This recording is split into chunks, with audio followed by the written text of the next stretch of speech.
Derek Galashaw, Present. Wanda Garcia, Present. Cameron Hudson, Present. Danielle Jackson. Karen Merricks, Maria Perez, Present. Jeanette Alvarez, Nanandi Nelson. And we have quorum. And we will now turn over the meeting to Superintendent Ebony Cook Brockington, the superintendent's report. Some key topics to highlight during this August meeting. And you can see the outline of topics.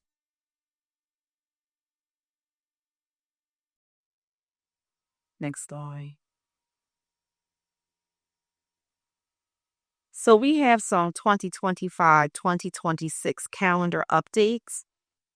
And you can see those updates on the slide. We noticed an error in the previously approved district calendar for the 2020 year, June 16th, 17th, and 23rd, now scheduled as emergency makeup days for staff and students if needed. The new calendar will be shared tomorrow.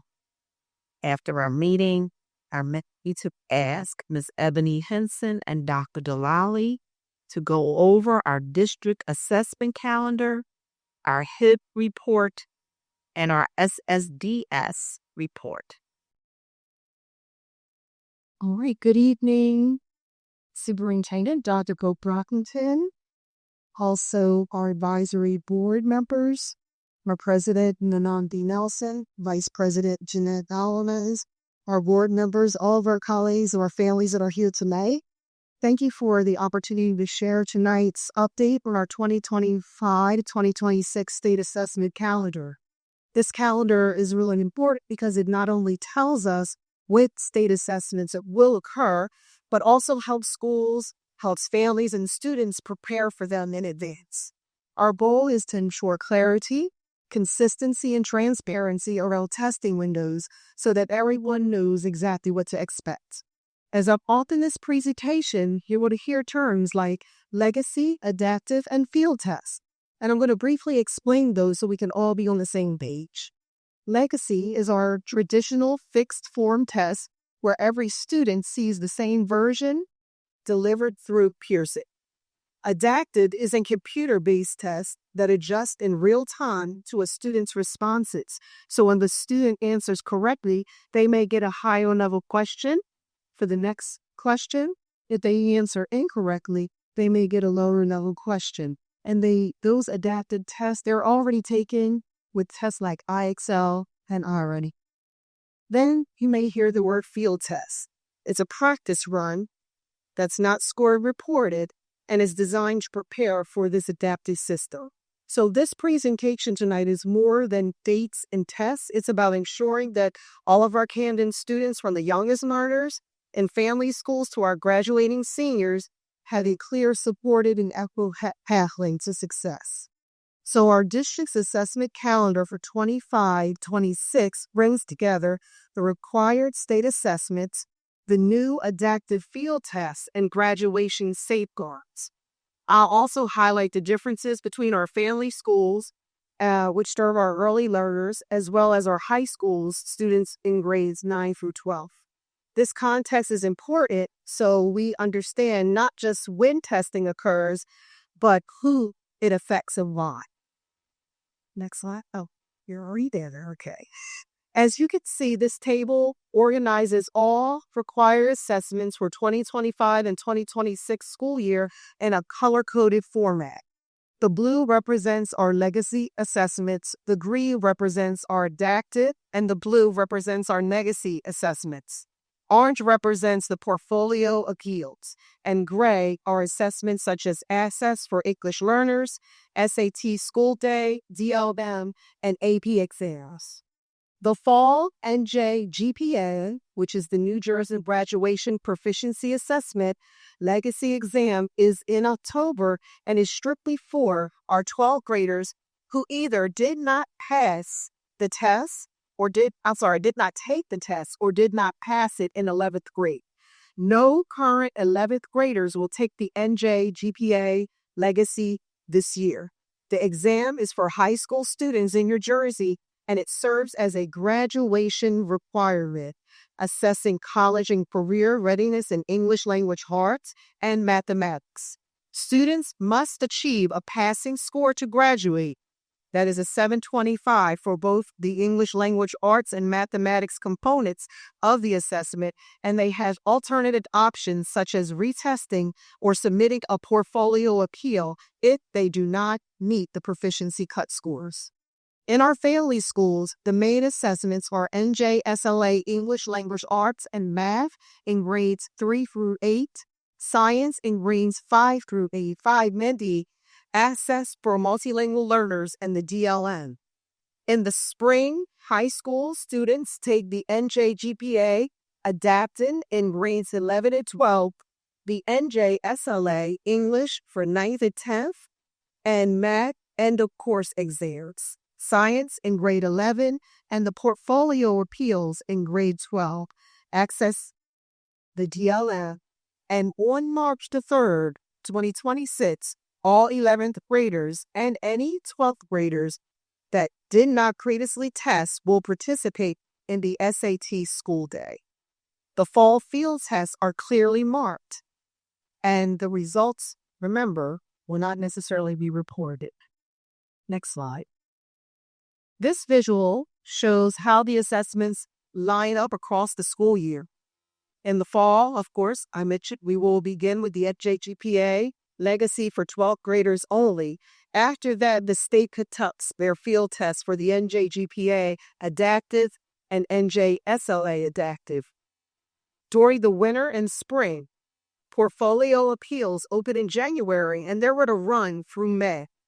Access for English learners runs through February through March, and on March the 3rd, all 11th and 12th graders not previously tested, again, they will take that SAT school day. Just a few weeks later, in mid-March, grade 11 students will take operational NJ-GPA Adapted, and in spring, family schools test the grades 3 through 8 in English language arts and math, while high schools test English 9, Math and, of course, Science in grades 5, 8, and 11, and the DLM alternate assessments take place from April through May. Finally, somebody ought to say that's a lot of testing. Finally, in May, students enrolled in advanced placement courses will take AP exams between May 4th and May 15th. The legend on the slide makes it clear: blue for legacy, green for adaptive, orange for appeals, and gray for other assessments such as the SAT school day and AP exams. Next slide. In addition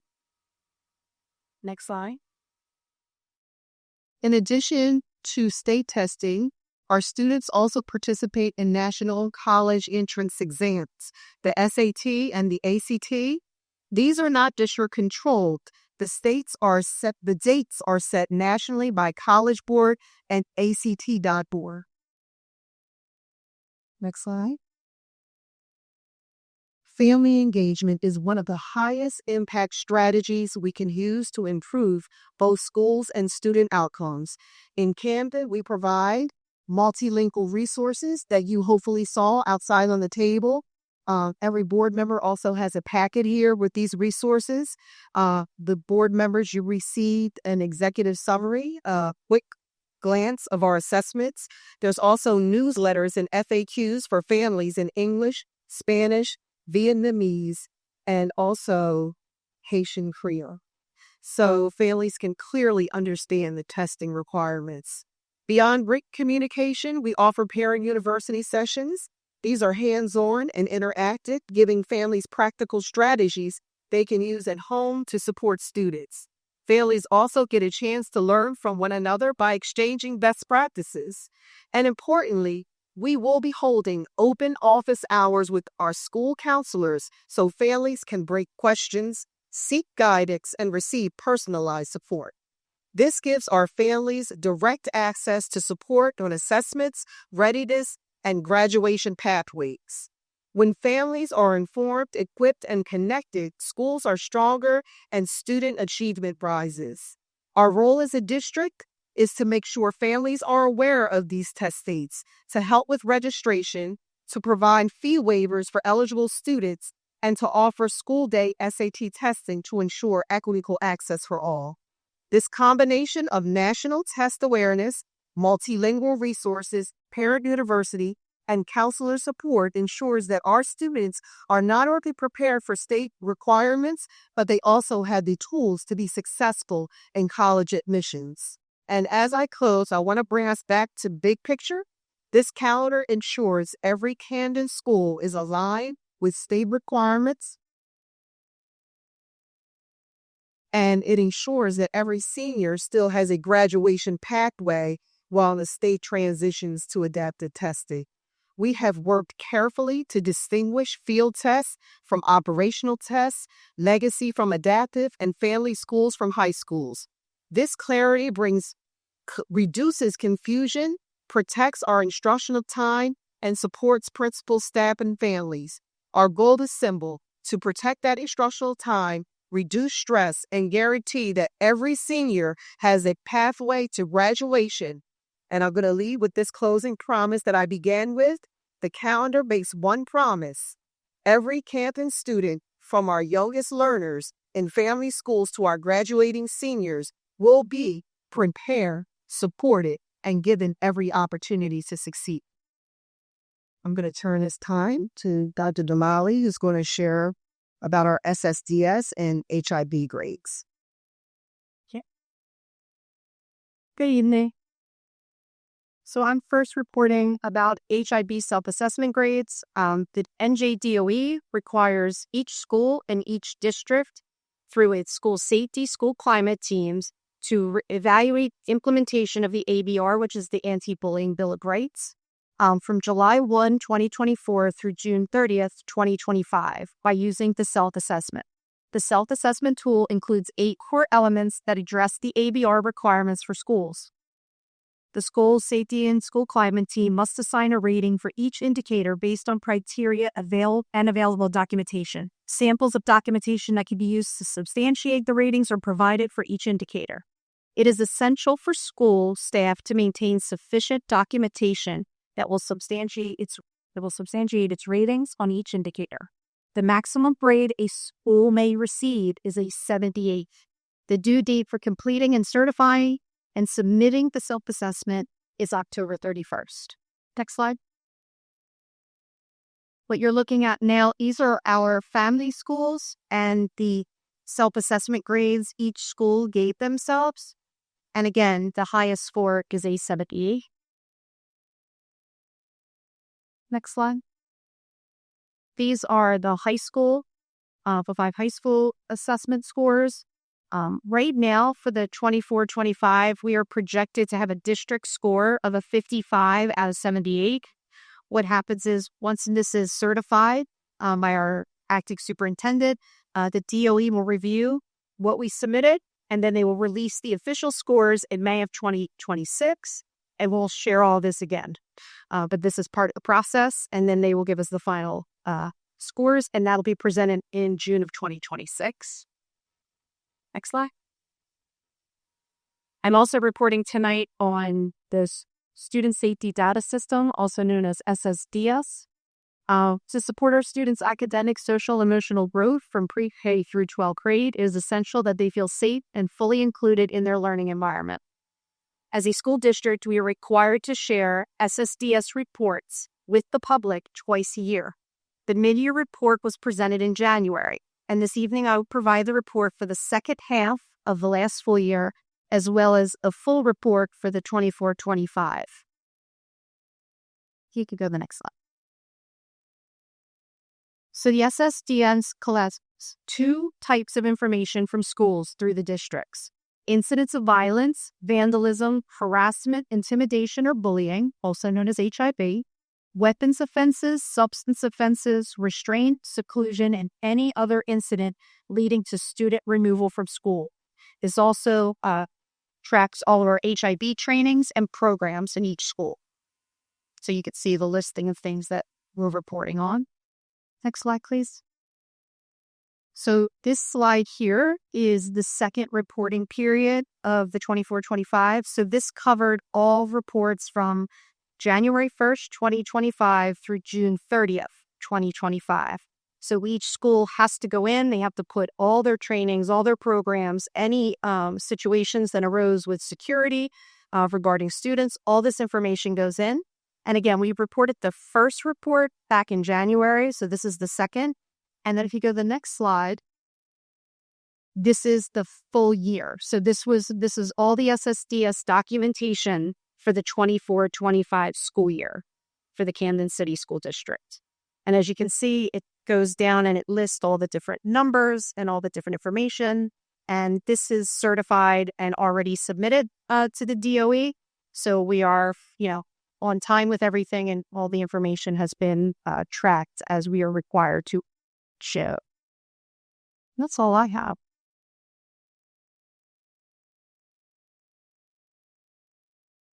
Thank you. Thank you, Ms. Senendapazalao.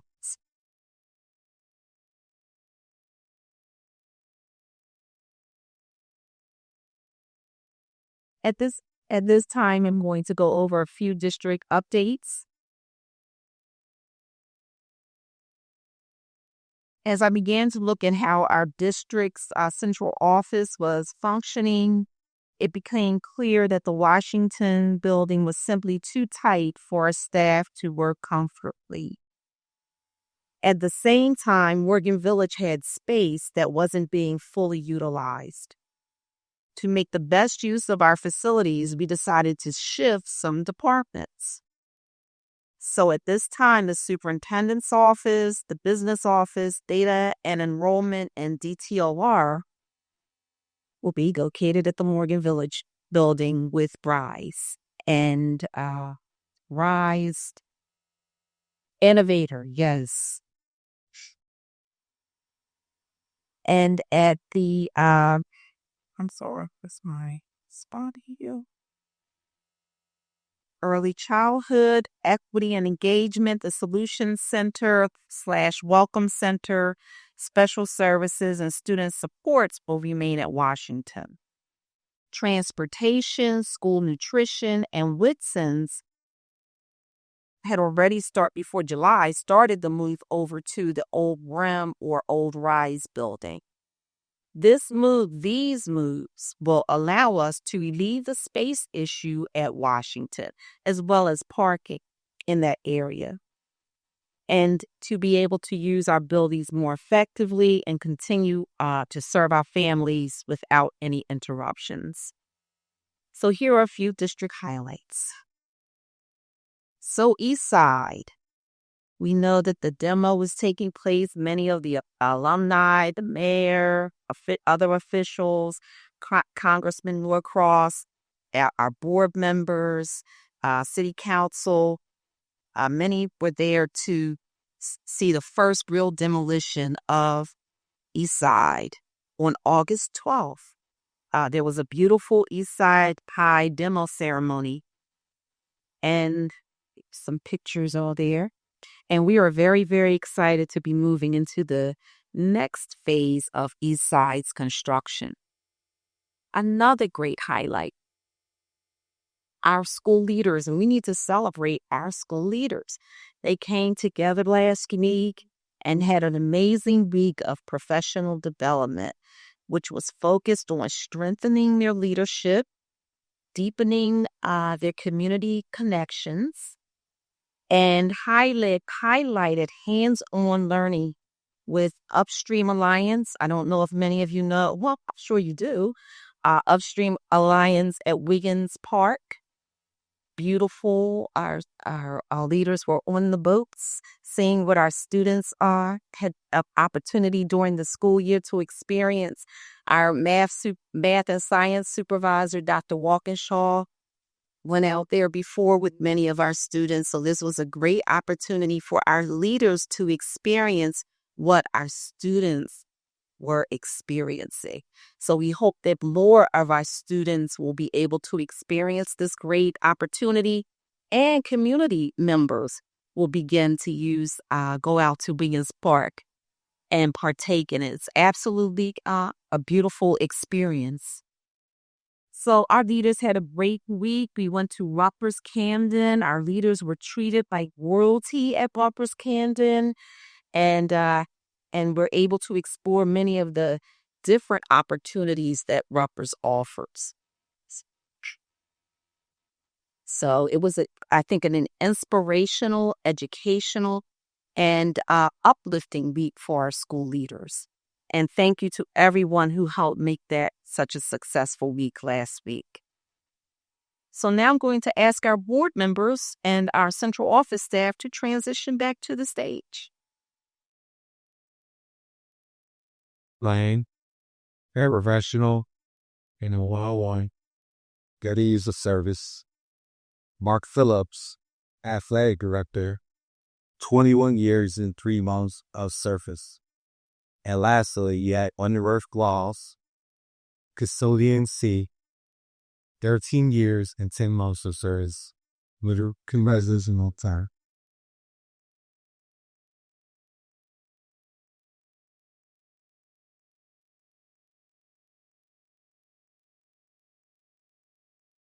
All right, we're now going to turn it over to the public portion section. The Camden City School District welcomes the attendance and comments from all members of the Public Acts meetings. This public comment period is your time to present your comments to the board and the state district superintendent. Each person who signed up to comment will have 3 minutes to speak. You will be notified if your 3 minutes are out, and if you do not, yield your time to another person. When it is your turn to speak, please state your name and address for the record, and please address all your comments to State District Superintendent or myself. Please be courteous to your fellow PVD members and keep your comments moving with the time allotted so that everyone has the opportunity to speak. At the end of the 3 minutes, the microphone will be silenced and your comments will have concluded. Please conduct yourself in a respectful manner. The First Amendment is not obsolete, and the board can prohibit language that is inappropriate in accordance with Board Policy 1121. You may interrupt, warn, or terminate your statement, question, or inquiry when it is too lengthy. If a member of the public speaks about a staff member, interruption may be necessary to caution the speaker of the danger of slander. For anyone whose comments or actions harass, intimidate, or threaten the safety of any person, we will provide you with a warning or immediately end your comment time. We may request any person to leave the meeting when that person does not exert reasonable decorum. We may request the assistance of law enforcement officers and removal of a disorderly person when that person prevents or obstructs a meeting with an act that obstructs or interferes with the meeting. And finally, you may call for a recess or adjournment to another time in the lap call it the forum interferes with the orderly conduct of the meeting. All right, we have 5 speakers tonight. We're going to start off with Hendon Rouse and then Karen Luke. Oh, I've none but speak soccer. Honey soft now, so you.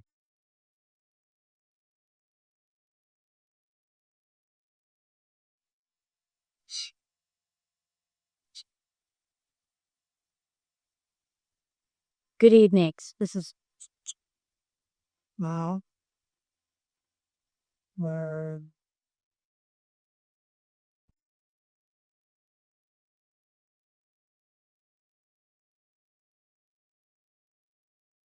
Good evening. Karen Ryu worked at Torrance High School. I spoke last meeting with excitement knowing that secondary was being represented by experienced leadership. My excitement has not changed. However, our youth has some concerns related to leadership. Number 1, we were encouraged by the leadership that not only communication would be better, but lead teachers that are at around level would be included for robotic cake. Yesterday, teachers were populating their scheduled roster sites. Basically, what grade content to be taught. It was not clear the bell spec. Then I found out that there is a split period for lunch. And what do I mean by that? For example, for phys ed, the students will come for 45 minutes, they change, they get into active duty, then they have to change back to go to lunch, and meanwhile, the teacher takes some their lunchtime to rebuild the equipment, secure and lock it away. and then the teacher goes down on the back end to come back, unlock it, and set it up to the students to come back to lunch, only to say to themselves that, no, I'm not going to change and get up. Like, I lost the moment right now. They're not going to do it again. Experience has told us that they will do nothing that second half to make when they come back. So at Eastside, we faced similar challenges with that third block. To this day, as Cray, she knew the challenges and obstacles about partial pop and fix. She included us, and she scheduled the entire department to have prep and training period and their lunch in at their block to work complex. Our department right now, Bro, has off the first block. We should have third block fault to avoid smoke for PE. It does work okay for classroom teacher, but not for physics. We also have to face the challenges of sharing PE space with other schools that do not have the same bell schedule. Also, Mr. Caspara addressed the PE and health schedule concerns last year that were never corrected, and those same concerns appear on our department's schedule this year, which are the easy fixes. Also, scheduling for the shared space along with the school or schools. Every school has given space to themselves except break. Everything should be fair and equitable. Nobody has all the answers, of course, except Spazio Tocati. We should work together to assure our students receive the best instruction that we can offer. Please utilize our experience and our expertise in our specialty learning. Thank you. Thank you. Up next is Data Ladon, and then I'll be Sis Dalbot.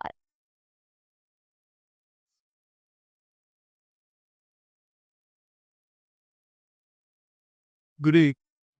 Anybody have questions? Good to see you. Anyway, it's ironic every time I come to this meeting, it begins by you reading the Open Public Meetings Act.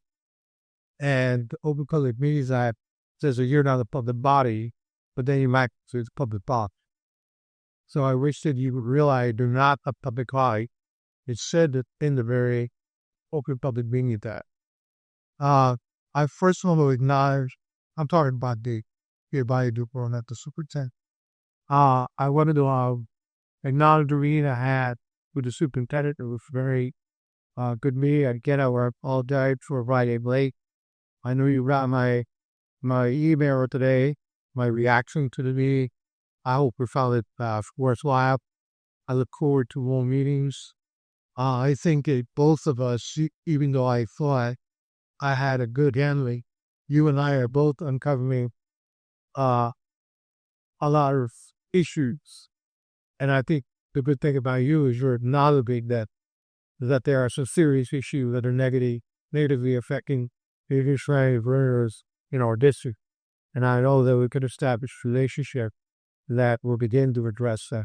And we have to expedite, because every day that those children are in inappropriate classroom places is a tragedy. I also want to use the balance of my time by acknowledging the fact that we still have unequal kids in an elementary school that should not be in that elementary school. They should never have to put that school. I got superintended by the superintendent, and according to the superintendent herself, the Department of Education even said that they should not be.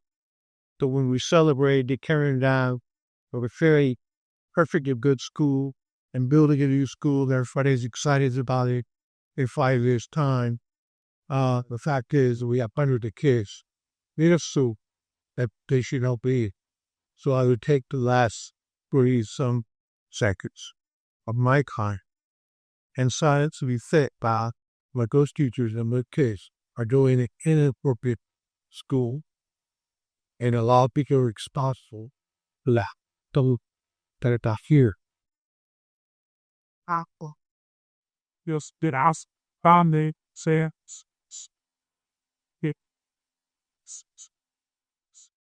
I don't never have to be there.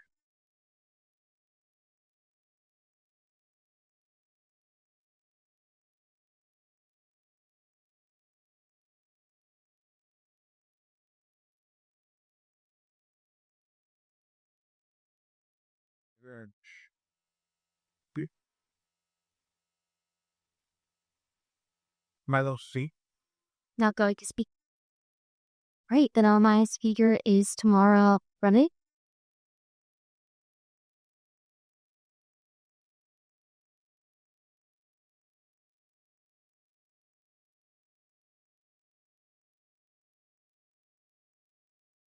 Hello, I'm Tamara Reddit. I'm Sid Edgarson. That's just saying me. Okay. All right, ready, Mara. I just stand here as a grandparent. Well, first of all, is a product of the Camden public school system, which, very, very dear to my heart. I was excited that my daughter had allowed my grandson to be a part of the public school system. The inner part, I had did, volunteer, doing games and community, trying to continue to make sure our children had the best education. Without getting very disappointed in attending some of these readings and seeing how things had went. You see how things were working in a public school. I just had to take my grandson out of the school, go back information out to be and get in, because I understood that we had the $97 million, that's it. And some of the pieces were, let go, and security and the parent support that had a little helped in education. So my senator stake is to find out more if we're going to address that, like what was the number of students that were floated in. So I'm calling about the kids that within the school system that they're now only going K-8.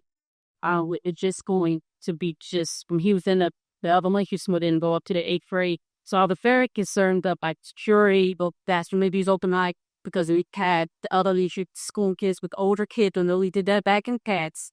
But things had kind of changed that by then it's a families and not boozer building another security doors help and the family support services. So that was a question for me, how big the classroom sizes would be, what the safety would be, for the younger children. And I just couldn't get any, answer as to what the new school year will look like in this school.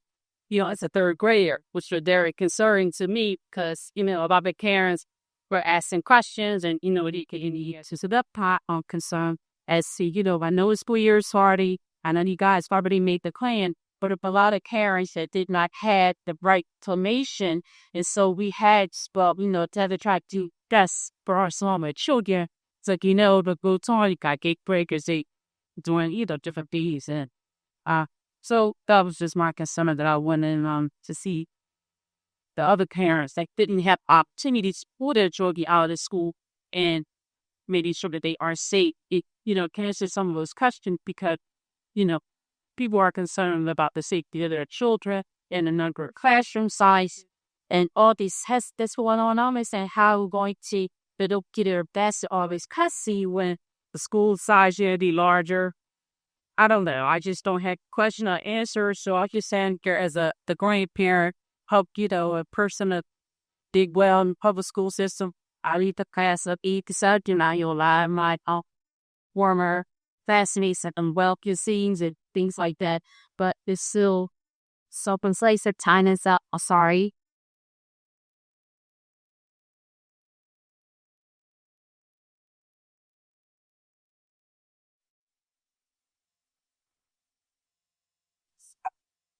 And this is Paul. I just want to begin by once again thank everyone who joined us for tonight's 4B. Your time, your voices, and your perspectives are what help us grow stronger as a district. And we appreciate all that being a thought partner in process educating our children.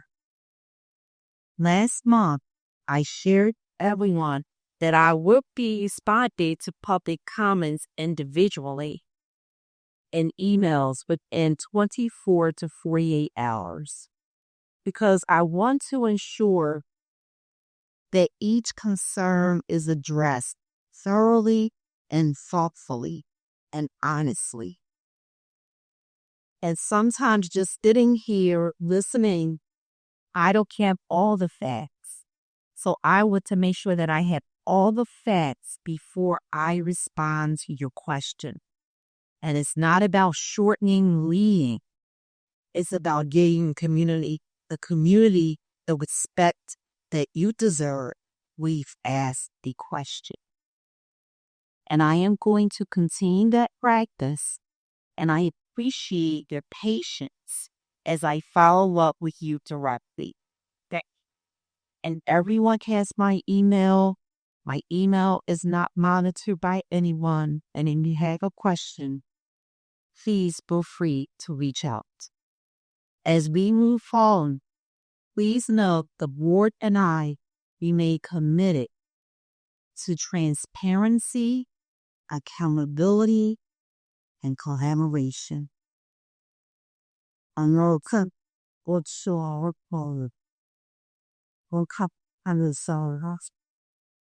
you, Superintendent.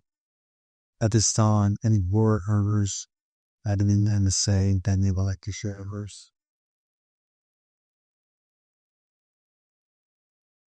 Board Member Camacho. Yes. At the 300 school year, I want to take a moment to thank the families, the educators, staff, and community members with continued partnership and commitment to the success of every student in our district. This year, let us move forward together with a renewed focus on unity, growth, and opportunity. Our shared goal was to create an environment for every child to feel safe, as indicated earlier, supported, and inspired to reach their full potential. As a vibrant board member, I shared committed to listening, learning, and advocating for policies and practices to serve all students equitably. That means prioritizing student achievements, supporting our teachers and staff, encouraging open communication and stern collaboration between the school and communities that we serve.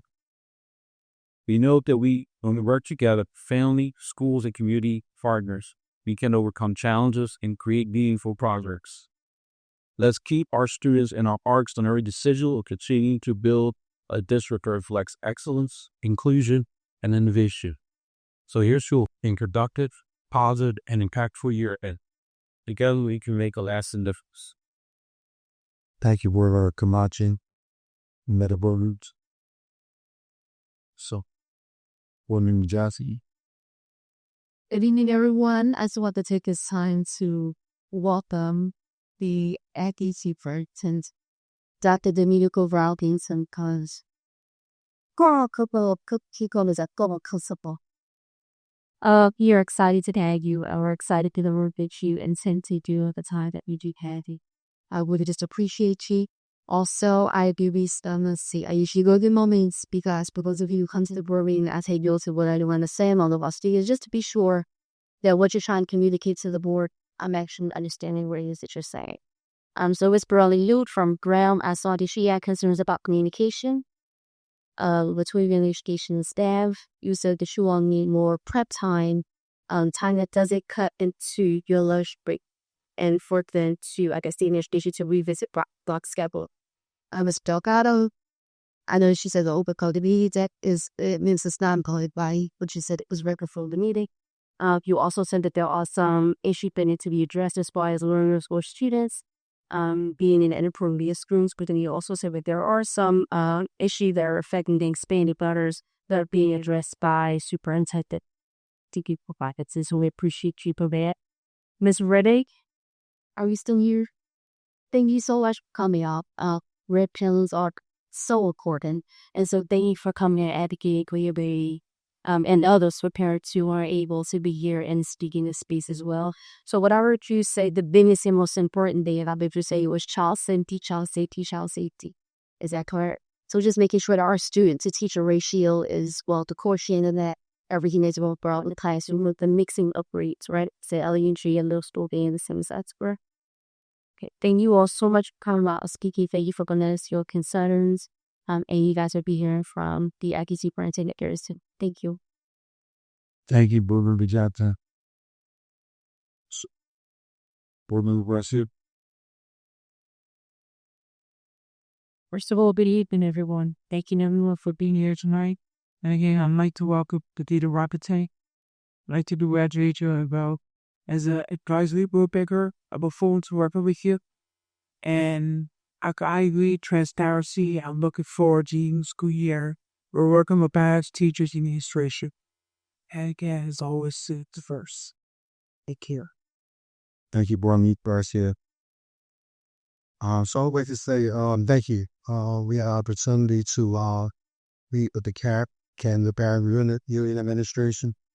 Thank you to those that were present and those that were represented. I think it's an opportunity to have some conversations that normally we may not get to have, as well as making sure voices are being heard. Thank you to all the school board members that were able to be present. That information was shared with our other school board members. And it was a brief conversation that I had with our superintendent. So some things that we will be following up on. One thing that was spoken about was transparency. And we talk, there's a lot of things that we do. All the things aren't always spoken about at board meetings, so we want to make sure we're doing a better job of that.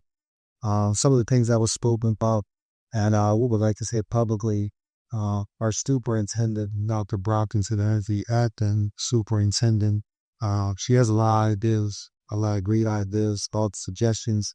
And unfortunately, as the acting superintendent, she hasn't been able to implement some of those things. So we want people to be clear that there's things that she wants to build, that she would like to be implement, that she hasn't been able to put in place, due to state limitations. So we just want to make that clear. And she has supported the by the board. So, thank you for your great ideas, and hopefully we can implement some of those things.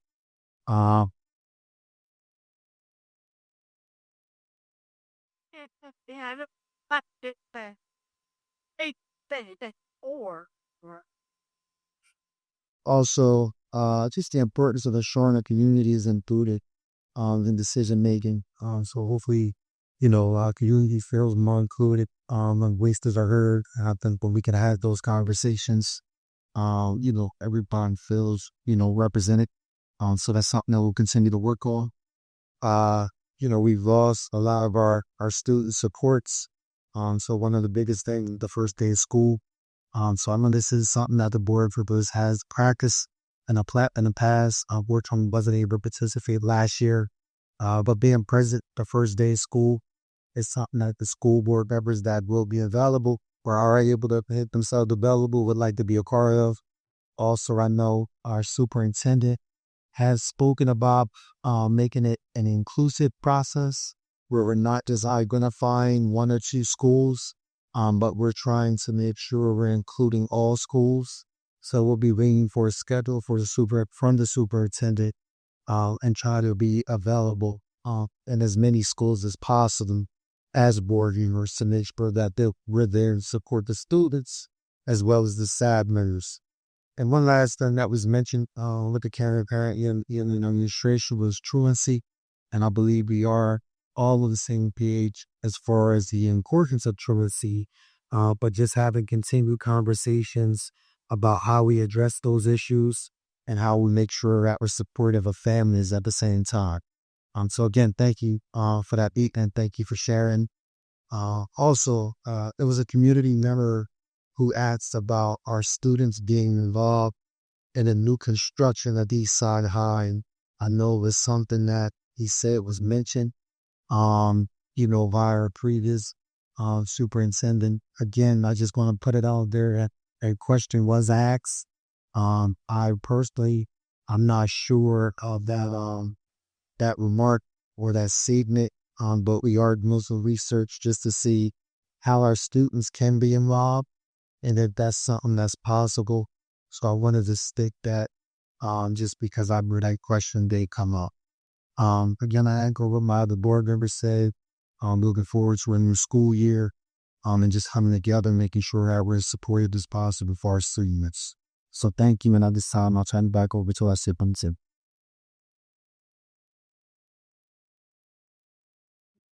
That's awesome.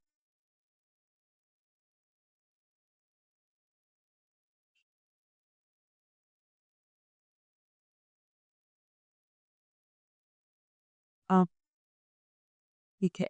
the floor is turned over to the guest secretary or with secretary. Let's say kasi takes puts a good number of action items per purple by the superintendent, and these actions include financial reports for the months for the year ended June 30, as well as the month of July, as well as numerous contracts and appointments of professional services, and let's say, and grant applications and acceptances, and go through personal actions to get the school year with any questions from the board?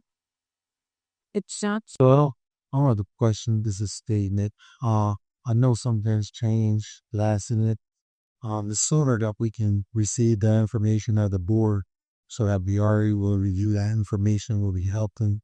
Again, I know it's not a lot of time. The more time you can get, this way we have enough time just to go through everything. It'll be a crucial. Thank you. Thank you. It's like our give to superintendent for approval. In accordance with the powers vested in the state district superintendent, according to NJSS SA 18A7835, I hereby approve all August 26, 2025 board agenda items. If nothing more, board secretary, please call for a motion to adjourn the meeting. Is there a motion to adjourn? Yes. F6. All in favor? Aye. Any opposed? This meeting is adjourned. Thank you. Thanks. Thank you, everyone.